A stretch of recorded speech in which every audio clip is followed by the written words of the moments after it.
Hi, I'm Josh and today I'm going to show you how to make lamb keema. This spicy lamb and mince blend is exactly what your local restaurant and takeaways use for their keema naans, keema rice and keema curry dishes. You can cook the keema in advance if required for most of the dishes apart from the keema naan. Before I begin, please take a second to subscribe, like the video and switch on notifications. Thanks. Begin by adding the lamb mince to a bowl and breaking up slightly. Add the garlic paste, ginger paste, chopped coriander, lemon juice, tomato paste, whisked eggs, sugar, mint sauce, red food colouring powder, fenugreek leaves, coriander powder, cumin powder, paprika, garam masala, turmeric, and finally the chili powder.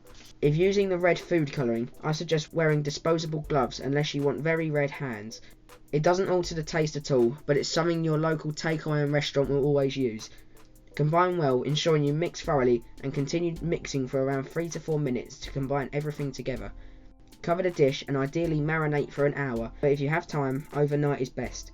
When ready, portion out into around 100 gram balls and refrigerate for up to 3 days or freeze for up to 3 months. My takeaway style keema rice and fantastic keema naan recipes are available on my website at acurrykid.co.uk.